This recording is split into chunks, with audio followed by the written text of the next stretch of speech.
আৰু ইতিমধ্যে স্নেহবন্ধনে এটা বৰ ভাল কাম কৰিছে যে গোটেই ভিডিঅ'বোৰৰ ইউটিউব এটা চেনেল খুলিছে আৰু ভিডিঅ'বোৰ ইউটিউব চেনেলত পোৱা যায়। তাৰ জৰিয়তে আমি কেনেকৈ উপকৃত হৈছো যে আমি আমাৰ লগে লগে সংযুক্ত হোৱা মানুহখিনিৰ লগে লগে মোৰে এতিয়া ইউনিভাৰ্চিটিৰ গ্ৰুপ আছে, মই ইউনিভাৰ্চিটি গ্ৰুপত ভিডিঅ'খিনি শ্বেয়াৰ কৰোঁ। আৰু মই ভাবোঁ যে ল'ৰা ছোৱালী বিশেষকৈ আমাৰ নৱপ্ৰজন্মই যাতে এই কথাবোৰ শুনা পায়, কথাবোৰ দেখা পায়। গতিকে মই পুনৰবাৰ সকলোকে শ্ৰদ্ধা জনাইছো। নিশ্চয় আমি ভৱিষ্যতে এনেকুৱা ধৰণৰ কথাবিলাক ছাত্ৰ ছাত্ৰীসকলৰ মাজলৈ নিবলৈ চেষ্টা কৰিম, আৰু মই ভাবোঁ ইয়াৰ যোগেদি আমাৰ অসমৰ ছাত্ৰসকল নিশ্চয় উপকৃত হ'ব।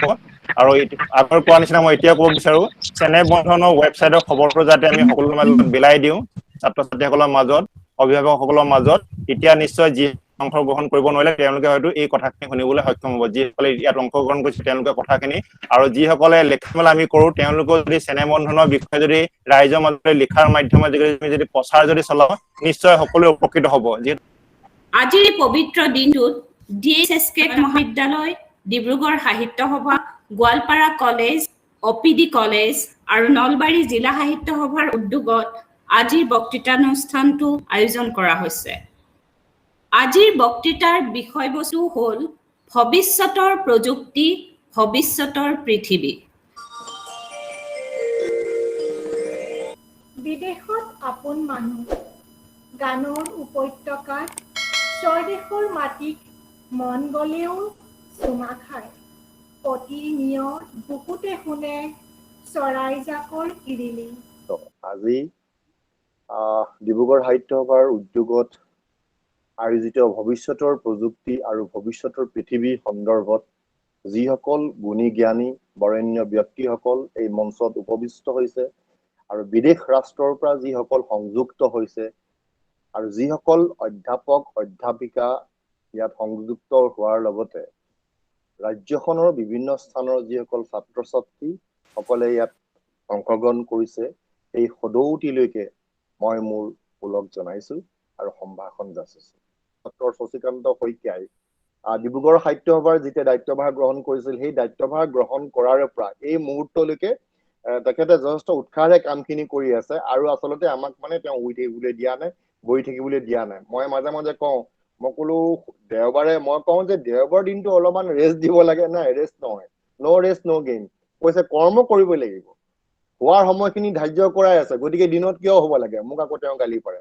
বাৰু যি কি নহওক, আৰু তেওঁ এই যিটো ডক্টৰ শশীকান্ত শইকীয়াৰ নেতৃত্বত ডিব্ৰুগড় সাহিত্য সভাই যি ধৰণে এটা হেৰি দেখাবলৈ গৈ আছে, যিটো কৰ্মপন্থা, যিটো কৰ্মৰাজি, গতিকে মই ভাবো যে অসম সাহিত্য সভাত ইয়াৰ পূৰ্বে এনেধৰণে কাৰ্যসূচী হয়তো সম্ভৱতঃ হোৱা নাই। মই আশা ৰাখিছো ভৱিষ্যতৰ দিনত আৰু টেকনলজি, বিজ্ঞান আৰু প্ৰযুক্তিবিদ্যাৰ জৰিয়তে ইয়াৰ প্ৰসাৰ আৰু প্ৰসাৰিত হ'ব। আৰু ডিব্ৰুগড় সাহিত্য সভাই এনেদৰে আমাকো লৈ যোৱাৰ কাৰণে মই শশীকান্ত শইকীয়াক, আচলতে কথাটো হ'ল কি, ডক্টৰ শশীকান্ত শইকীয়া আমাক দেওবাৰে ফুৰায়, দেওবাৰে বিশ্ব ভ্ৰমণ কৰায়।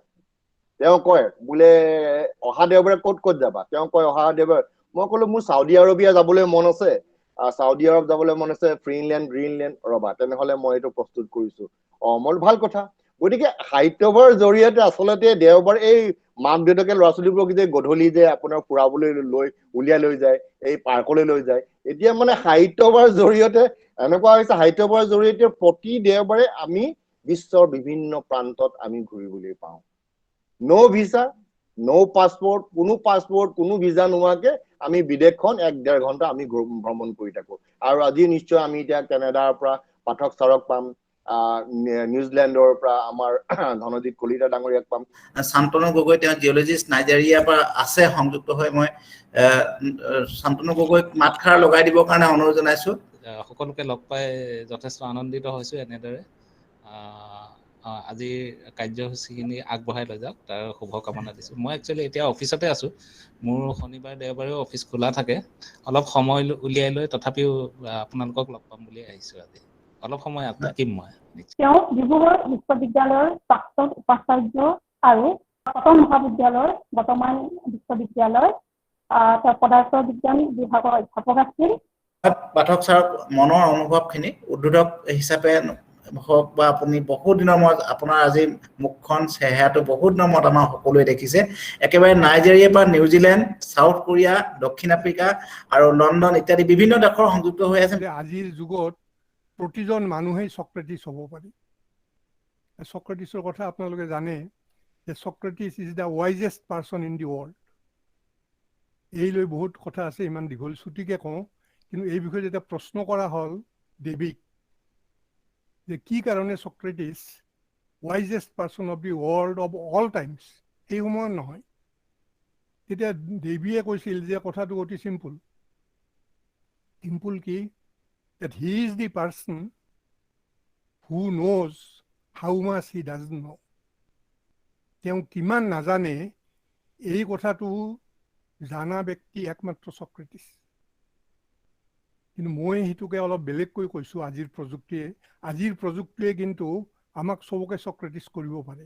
অৰ্থাৎ মই কিমান নাজানো, ইভিন যিটো বিষয়ে মোৰ নিজৰ বিষয় তাতো মই কিমান নাজানো, মই জানিব পাৰোঁ। ইণ্টাৰনেটত গ'লেই হ'ল, কেইটামান প্ৰশ্ন সুধিলেই হ'ল, আই কেন ফাইণ্ড আউট যে মই কিমান নাজানো। আজিৰ পৃথিৱীখনৰ বিষয়ে জানিব লাগিলে ইংৰাজী ভাষাটো ভালকৈ জনাৰ বাহিৰে উপায় নাই। মই আপোনালোকক লগ পাই ইমান আনন্দ পাইছোঁ, মই আপোনাক নমস্কাৰ জনাইছোঁ। ডক্টৰ জ্যোতিপ্ৰসাদ ফুকন, ধনজিৎ কলিতাৰ সমূহ পৰিচয় দাঙি দিবৰ কাৰণে অনুৰোধ জনাইছোঁ। একাগ্ৰতা থাকিলে অন্তৰৰ পবিত্ৰ বাসনা সদায় সফল হয়। তাকেই যেন প্ৰমাণ কৰিছে আমাৰ আজিৰ মুখ্য বক্তা শ্ৰীযুত ধনজিৎ কলিতাদেৱে।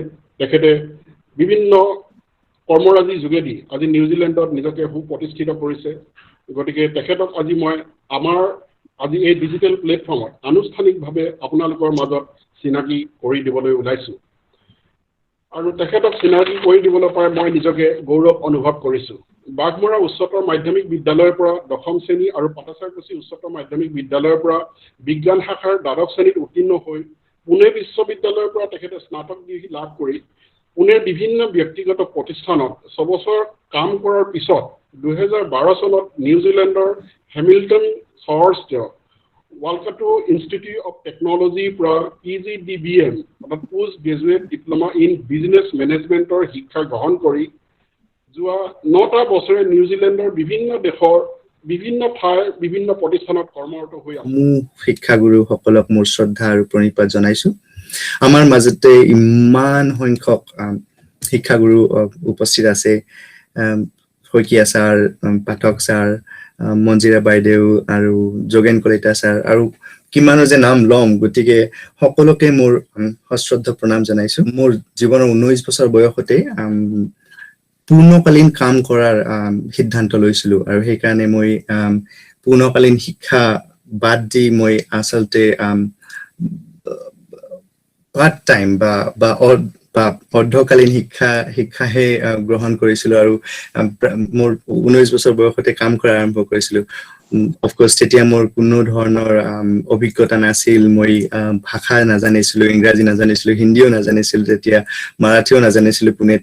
গতিকে মই প্ৰথমতে এটা পেপাৰ কাটিং মিলত এজন মজদুৰ হিচাপে কাম আৰম্ভ কৰিছিলোঁ আৰু তাৰ পিছত কেইমাহমান কাম কৰাৰ পিছত মই এটা ছফ্টৱেৰ কোম্পানীত এজন পিয়ন বা অফিচ বয় হিচাপে জইন কৰিছিলোঁ। আৰু তাত কেইমাহমান কাম কৰাৰ পিছত কিছু কথা শিকিব পাৰিছিলোঁ। কিন্তু এই যিখিনি সংগ্ৰাম, তাৰ মাজতে মই এটা কথা সদায় মনত ৰাখিছিলোঁ যে যিয়ে কাম নকৰোঁ কিয় কামখিনি ভালকে কৰিব লাগিব। আৰু এই যিখিনি শিক্ষা মানে অনানুষ্ঠানিক শিক্ষা, মই এইখিনি নিৰন্তৰ চলাই যাব লাগিব। এনেকৈ প্ৰায় 4 বছৰ বিভিন্ন ঠাইত কাম কৰাৰ পিছত বহুখিনি কথা শিকাৰ পিছত আৰু লগতে মই মোৰ তেতিয়ালৈকে স্নাতক ডিগ্ৰী আহৰণ কৰিছিলোঁ। সেই একেটো ছফ্টৱেৰ কোম্পানীতে মই 4 বছৰ পিছত এজন IT ৰিক্ৰুটমেণ্ট স্পেচিয়েলিষ্ট হিচাপে যোগদান কৰিছিলোঁ। ভৱিষ্যতৰ প্ৰযুক্তি, ভৱিষ্যতৰ পৃথিৱী। আজি এই কথা বতৰাখিনিত প্ৰযুক্তিৰ বিষয়ে বৰ দকৈ নগৈ মই জাষ্ট প্ৰযুক্তিয়ে কেনেকুৱা ধৰণৰ সলনি আনিব পাৰে, চেঞ্জ আনিব পাৰে, সেইটোৰ ওপৰত অকণমান গুৰুত্ব দিব চাম আৰু আমাৰ যুৱচামে কেনেকৈ ইয়াৰ কাৰণে প্ৰস্তুতি কৰিব পাৰে তাকে আমাৰ কথা বতৰাৰ মাজেৰে আলোচনা কৰিবলৈ চেষ্টা কৰিম। প্ৰযুক্তি কি আচলতে? প্ৰযুক্তি আমাৰ জীৱন ধাৰণৰ মানদণ্ড উন্নত কৰে। ভৱিষ্যতৰ কথা ক'বলৈ যোৱাৰ আগতে আমি অকণমান ঘূৰি চাব পাৰোঁ যে যোৱা 10 বা 15 বছৰত কি হ'ল বা কি হৈছিল।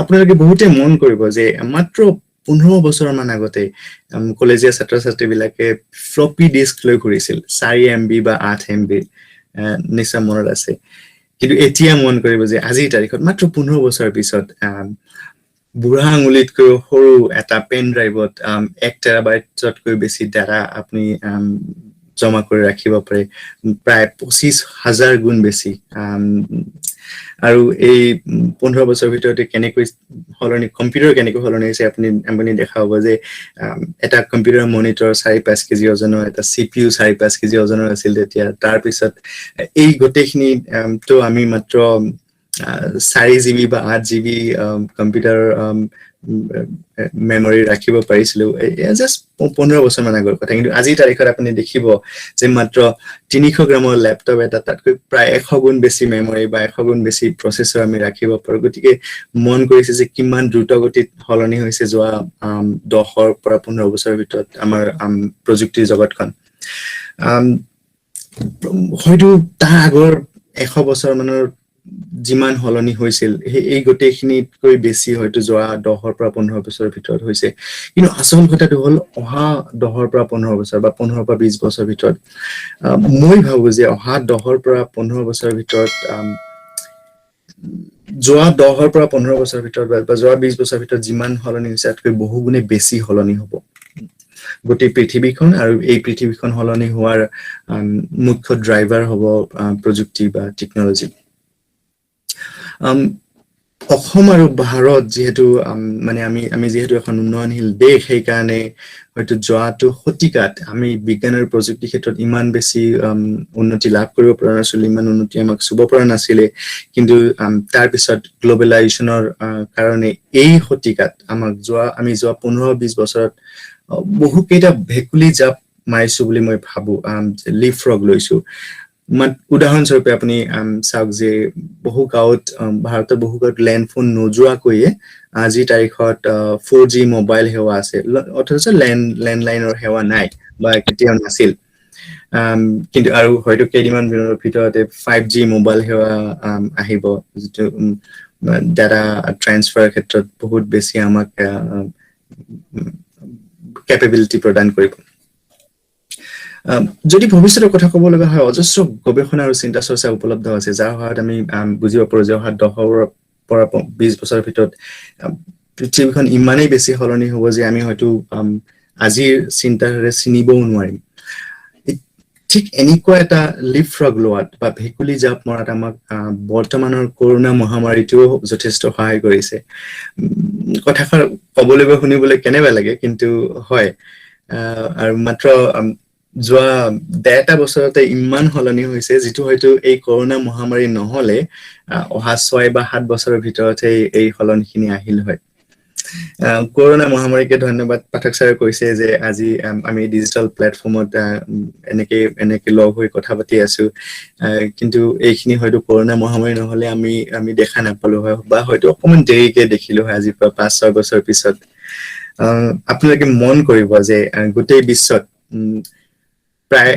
70% অধিক ব্যৱসায় সম্পৰ্কীয় যাতায়াত বৰ্তমান বন্ধ হৈ আছে কিন্তু একেটা সময়তে এইখিনিও মন কৰক যে কিন্তু যাতায়াত সম্পৰ্কীয় এই ব্যৱসায়খিনি কিন্তু ইমান বেছি বন্ধ হৈ থকা নাই গতিকে ফলস্বৰূপে আমি আমাৰ এক্সপিৰিয়েন্সৰ পৰা গম পাইছো যোৱা 1.5 বছৰত যে ইমান হয়তো ব্যৱসায় সম্পৰ্কীয় যাতায়াতৰ দৰকাৰেই নাই আমি যিমানখিনি দূৰসংযোগ ব্যৱস্থাৰ দ্বাৰাই যথেষ্ট কাম কৰিব পাৰো গতিকে ফিউচাৰত হয়তো 50%তকৈ বেছি 50%তকৈ বেছি ব্যৱসায়িক যাতায়াতৰ কোনো দৰকাৰ নাথাকিব কৰোনা মহামাৰীৰ প্ৰকোপ কমি যোৱাৰ পিছতো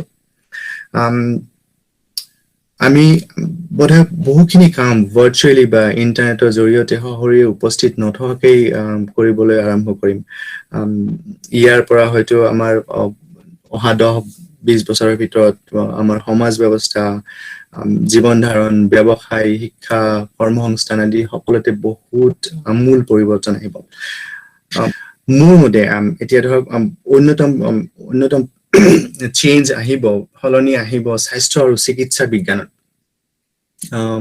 অদূৰ ভৱিষ্যতে মই ভাবো যে জেনমিক্সত বা জিন টেকনলজিত ইমান নতুন নতুন আৱিষ্কাৰ হৈছে যে আমাৰ স্বাস্থ্য জগতখনলৈ আচলতে যথেষ্ট আশাৰ বতৰা আহিছে আৰু আপোনালোকে নাজানো আপোনালোকে ভাবে নে নাভাবে কথাটো এনেকৈ ভাবেনে যে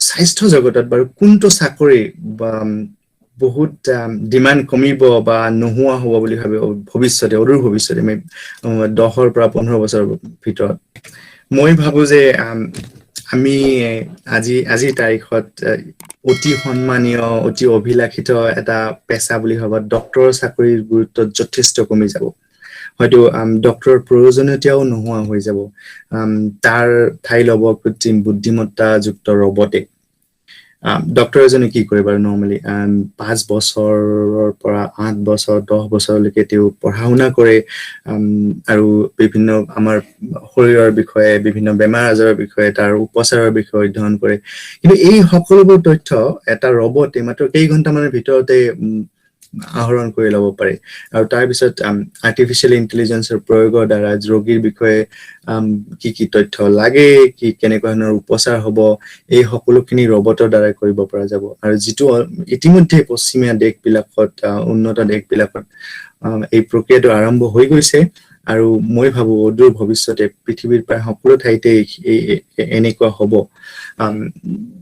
জেনমিক্সৰ অধিক আৰু উন্নতিৰ লগে লগে প্ৰত্যেকজন ৰোগীৰ বিষয়ে বেলেগকৈ উপচাৰ কৰিব দৰকাৰ হ'ব গতিকে আৰ্টিফিচিয়েল ইন্টেলিজেন্সৰ বা কৃত্ৰিম বুদ্ধিমত্তাৰ প্ৰয়োগ বহু বেছি বাঢ়ি যাব কিন্তু এটা কথা অৱশ্যে মন কৰিব লাগে যে হয় ডক্টৰ নিচিনা কিছুমান চাকৰি হয়তো কমি যাব কিন্তু আমাৰ যুৱচামে মন কৰক যে মানুহৰ সেৱা শুশ্ৰূষাৰ কাৰণে কিন্তু মানুহৰ দৰকাৰ থাকিব উন্নত দেশবিলাকতো লাহে লাহে বয়সীয়াল মানুহৰ সংখ্যা বাঢ়ি আহিছে আমাৰ ভাৰততো হয়তো আজি 15-20 বছৰ পিছত বয়সীয়াল মানুহৰ সংখ্যা বাঢ়ি যাব গতিকে এই ক্ষেত্ৰত মানুহৰ সেৱা শুশ্ৰূষা কৰাৰ কাৰণে ল্যাবৰেটৰী টেকনিচিয়ানৰ নিচিনা চাকৰি বা এতিয়া যদি ৰবটিক্সৰ বহুত ব্যৱহাৰ হয় তেতিয়াহ'লে এই ৰবটবিলাক সঞ্চালন কৰা ৰবটবিলাকক মেইনটেনেন্স কৰা এই ক্ষেত্ৰত চাকৰি হয়তো যথেষ্ট বাঢ়ি যাব এই ক্ষেত্ৰত কৰ্মসংস্থান যথেষ্ট বাঢ়ি যাব আৰু মই ভাবো আৰু এটা ক্ষেত্ৰ যিটো আমি এতিয়া আলোচনা কৰিম সেইটো হ'ল কৃষি ক্ষেত্ৰ যে যথেষ্ট পৰিৱৰ্তন হ'ব প্ৰযুক্তিৰ কাৰণে ভাৰতৰ ক্ষেত্ৰত যদি আমি চাব যাওঁ এতিয়া বৰ দুৰূহ যেন লাগে যে অতি সোনকালে কৃষি ক্ষেত্ৰত কিবা প্ৰভাৱনীয় পৰিৱৰ্তন আহিব নে নাহে কিন্তু মই এজন আশাবাদী মানে মই ভাবো যে অলপ দেৰিকৈ হ'লেও ভাৰতৰো এই পৰিৱৰ্তন আহিবই কাৰণ প্ৰযুক্তি এনেকুৱা এটা বস্তু যে আপুনি তাক ধৰি ৰাখিব নোৱাৰে যেনেকুৱাই পৰিস্থিতি নহওক যেনেকুৱাই পৰিবেশ নহওক কিন্তু প্ৰযুক্তিটো আহিব এতিয়া প্ৰযুক্তিৰ সহায় আপুনি ল'ব পাৰে নে নোৱাৰে প্ৰযুক্তিক আপুনি ব্যৱহাৰ কৰিব পাৰে নে নোৱাৰে আপোনাৰ ভৱিষ্যত নিৰ্মাণৰ কাৰণে সেইটো আপোনাৰ নিজা কথা আমি সকলোৱে শুনিছো চাগে এতিয়া যে গুগল বা টেসলাৰ সেলফ ড্ৰাইভিং কাৰ নিজে চলা গাড়ীৰ কথা কিন্তু অদূৰ ভৱিষ্যতে সেলফ ড্ৰাইভিং ট্ৰেক্টৰ যথেষ্ট পৰিচালনা হ'ব ড্ৰোনৰ যথেষ্ট ব্যৱহাৰ হ'ব ড্ৰোনে হয়তো মাটি পৰীক্ষণ কৰিব ড্ৰোনে হয়তো কি মাটিত লাগে কি উপাদান লাগে তাৰ কাৰণে গোটেইখিনি পৰিচালনা কৰিব আৰ্টিফিচিয়েল ইন্টেলিজেন্সৰ ব্যৱহাৰ খেতিত যথেষ্ট পৰিমাণে হ'ব নিউজিলেণ্ডত মই ইতিমধ্যে বহুত দেখিছো কৃষি ক্ষেত্ৰত ড্ৰোনৰ ব্যৱহাৰ কম্পিউটাৰাইজড পানী যোগানৰ ব্যৱস্থা ইত্যাদি জেনেটিক্সেও যথেষ্ট পৰিৱৰ্তন আনিব কৃষি ক্ষেত্ৰত আৰু ভাৰতৰ নিচিনা ঠাই য'ত জনসংখ্যা বহুত বেছি আৰু হয়তো খেতি কৰাৰ পৰা মাটিৰ সংখ্যা অলপ কম তাত মাল্টি লেভেল আৰবান ফাৰ্মিং বা বহুতৰপীয়া চহৰীয়া খেতিৰ যথেষ্ট প্ৰচলন হ'ব বুলি মই ভাবো ইতিমধ্যে ইজৰাইলৰ নিচিনা দেশত মাটিবিহীন খেতি বা সইললেছ ফাৰ্মিঙৰ কাম হৈ আছে মই ভাবো যে ভাৰততো এই ব্যৱস্থা অতি সোনকালে গা কৰি উঠিব এই দিশতো যদি আমাৰ ছাত্ৰ ছাত্ৰীসকলে মন কৰে যে যথেষ্ট কৰ্মসংস্থানৰ সৃষ্টি হ'ব যদি আপোনালোকে চকু কাণ খুলি ৰাখে তেতিয়াহ'লে আমি নিশ্চয়কৈ এই ক্ষেত্ৰত আমাৰ সুবিধাখিনি গ্ৰহণ কৰিব পাৰিম তাৰপিছত এটা ক্ষেত্ৰ হ'ল যিটো বহুত আমূলচূল পৰিৱৰ্তন হ'ব বুলি মই ভাবো, সেয়া হ'ল শিক্ষা। আমাৰ আজি এই কথা বতৰাখিনিৰ চোতালত যথেষ্ট সংখ্যক শিক্ষাবিদ আছে, বিশেষজ্ঞ আছে, গতিকে হয়তো তেওঁলোকে মোতকৈ বহুত ভালকে কথাখিনি ক'ব পাৰিব। মোৰ মতে যোৱা 10 বছৰৰ ভিতৰত তথ্য প্ৰযুক্তিৰ বিকাশৰ কাৰণে শিক্ষা অত্যন্ত সুলভ আৰু কম খৰচী হৈছে। সাধাৰণতে আমি প্ৰথম দৃষ্টিত যদি এই কথাখিনি ক'ব যাওঁ বা চাব যাওঁ, তেতিয়াহ'লে হয়তো কথাখিনি মিছা বা বেইমানি যেন লাগে, নহয়নে? কাৰণ আপোনাৰ মানুহৰ সংখ্যা, জনসংখ্যা ইমান বেছি, অথচ শিক্ষানুষ্ঠানৰ সংখ্যা সীমিত, আৰু শিক্ষানুষ্ঠানত হয়তো আগৰ নিচিনাকে পুৰণিকলীয়া শিক্ষা ব্যৱস্থা এতিয়াও আছে। যদি আমি আনুষ্ঠানিক শিক্ষাৰ আচল মাপকাঠি বুলি নলৈ আমি শিক্ষাৰ আচল লক্ষ্যটো চাব যাওঁ, তেতিয়াহ'লে দেখা পাম যে আচলতে শিক্ষা বহুত সহজ আৰু সুলভ হৈছে। শিক্ষাৰ মূল উদ্দেশ্য কি? আপোনালোকে জানে যে শিক্ষাৰ মূল উদ্দেশ্য দক্ষতা আহৰণ কৰা আৰু জীৱনৰ বিভিন্ন কাৰ্যক্ষেত্ৰত ইয়াৰ সঠিক উপযোগ বা ডিপ্লয়মেণ্ট। তথ্য প্ৰযুক্তিৰ বিকাশৰ লগে লগে গতিকে এইখিনি শিক্ষা আহৰণ কৰাটো অত্যন্ত সুলভ হৈ পৰিছে। পাঠক ছাৰে অকমান আগতে এই ক্ষেত্ৰত তেওঁ কৈছিলে যে কেনেকুৱা ধৰণৰ তথ্য গ্ৰহণ বা শিক্ষা গ্ৰহণ কেনেকুৱা সহজ হৈ পৰিছে। গতিকে আমাৰ শিক্ষা আহৰণৰ যিমানখিনি ক্ষমতা, সেই ক্ষমতাৰ ওপৰত ভিত্তি কৰি আমি পৃথিৱীৰ যিকোনো ঠাইত থাকিয়ে যিকোনো এটা বিষয়ৰ ওপৰত দক্ষতা আৰু জ্ঞান আহৰণ কৰিব পাৰো বা পাৰিম। আমাৰ যুৱ সমাজে যদি মন কৰে, তেতিয়া অনুধাৱন কৰিব যে আমাৰ এই দিশতো যথেষ্ট সংখ্যক কৰ্মসংস্থাপনৰ সৃষ্টি হ'ব। বহুত বেছি এই ক্ষেত্ৰত মানে তেওঁলোকে কাম বিচাৰি পাব। শেষলৈ আহি মই এটা চাইডত যিটো আমাৰ তথ্য প্ৰযুক্তি বা ইনফৰমেশ্যন টেকনলজি, তাৰ ওপৰত অকমান চুই চাব চেষ্টা কৰিম। যে তথ্য প্ৰযুক্তি আমাৰ যিমানখিনি প্ৰযুক্তিগত সলনি হৈছে যোৱা 15-20 বছৰত বা অহা 15-20 বছৰত যিমানখিনি সলনি হ'ব, এই সকলো প্ৰযুক্তিগত সলনিয়ে কিন্তু আচল মাতৃ হ'ল তথ্য প্ৰযুক্তি। পাঠক ছাৰে যেনেকে অলপ আগতে আমাক কৈছিলে যে যিকোনো এতিয়া গাড়ী এখনত বা যি মেচিনে আমি ব্যৱহাৰ নকৰো কিয়, তাত কিন্তু এতিয়া ইণ্টেলিজেন্স আছে। এই ইণ্টেলিজেন্স খিনি সম্ভৱ হ'লেই তথ্য প্ৰযুক্তিৰ কাৰণে। বিজ্ঞান আৰু তথ্য প্ৰযুক্তিৰ বিষয়ে আমাৰ প্ৰায় এতিয়া ধৰক 60-70 বছৰৰ পৰা যথেষ্ট জল্পনা কল্পনা চলি আছে যে 50ৰ দশকত আণৱিক শক্তিৰ উদ্ভাৱন হৈছিল, 40ৰ দশকত চাগে। তাৰপিছত যেতিয়া 1969 চনত চন্দ্ৰত মানুহে পদাৰ্পণ কৰিছিল, তেনেকুৱা ধৰণৰ মানে মাইলষ্টন বিলাক, মাইলৰ খুঁটিবিলাক চাই মানুহে বহুত জল্পনা কল্পনা কৰিছিল কেনেকুৱা ধৰণৰ মানে প্ৰযুক্তিগত সলনি হ'ব। কিন্তু তথ্য প্ৰযুক্তি যেতিয়া বিপ্লৱ আৰম্ভ হৈছিল আমাৰ 1990 চনৰ পিছত যোৱা 30 বছৰত, এই তথ্য প্ৰযুক্তিৰ বিপ্লৱে কিন্তু আমাক এই প্ৰযুক্তিগত সলনিখিনিত যথেষ্ট সহায় কৰিছে। আমাৰ যদি নৱপ্ৰজন্মই এইখিনি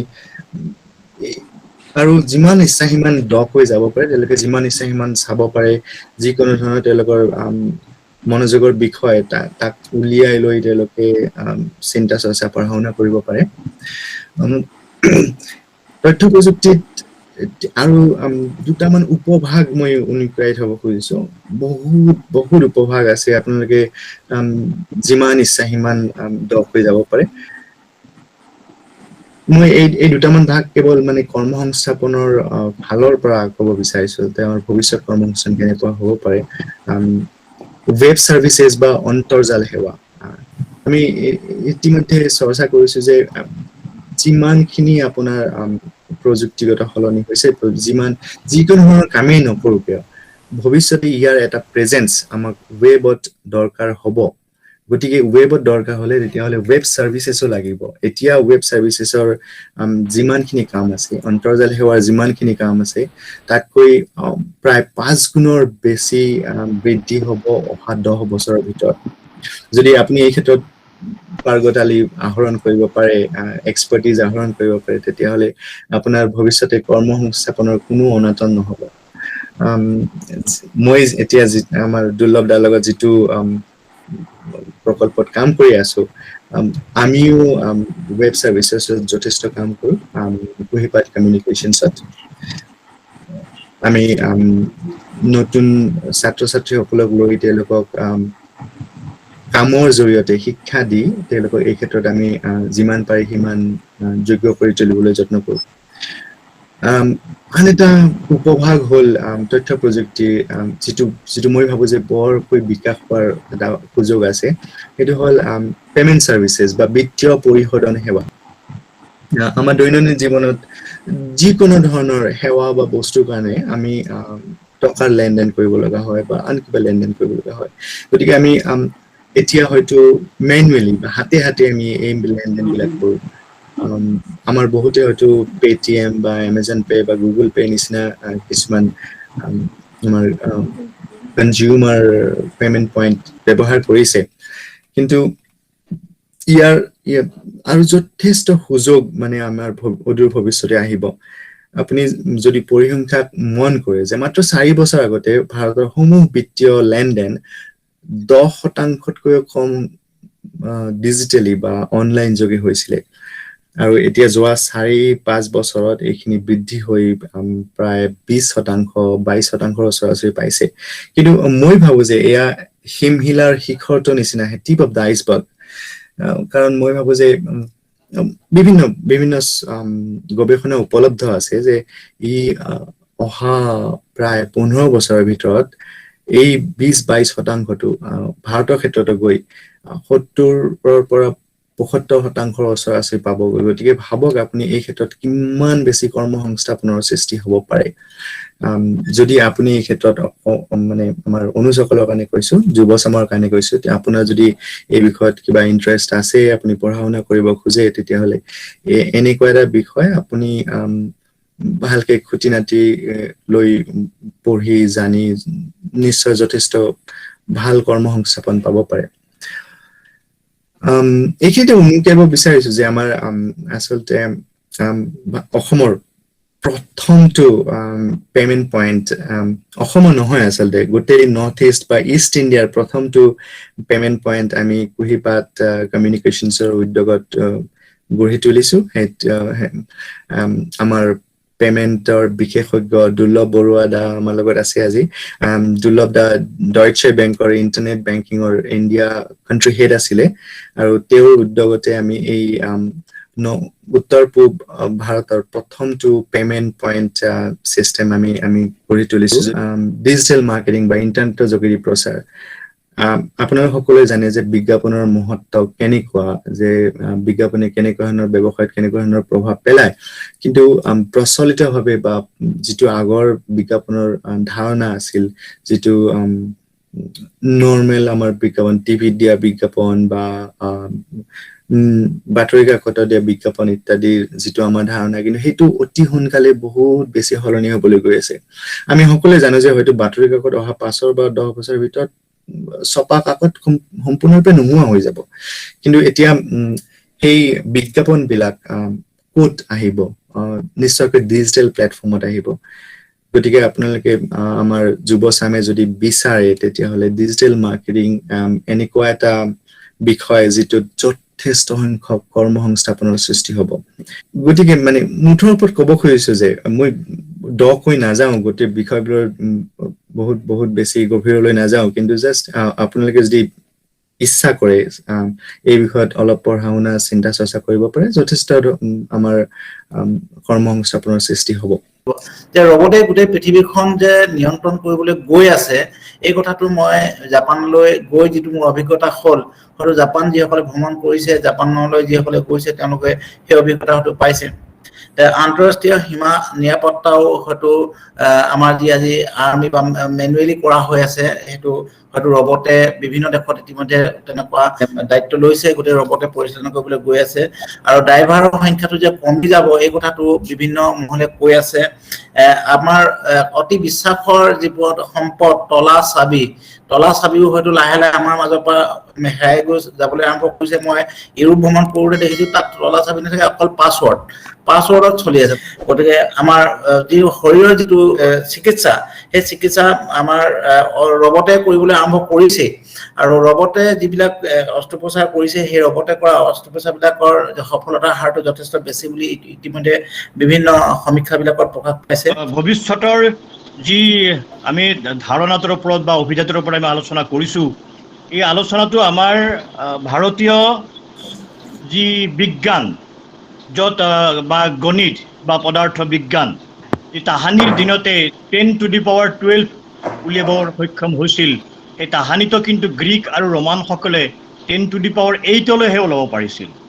বাৰ শূন্যৰ যিটো ধাৰণা এই শূন্যৰ গুৰুত্বপূৰ্ণটো ভাৰতৰ পৰা ওলোৱা বুলি আমি ক'ব পাৰোঁ বা আমাৰ দৰ্শন শাস্ত্ৰই তাক প্ৰমাণিত কৰিছে।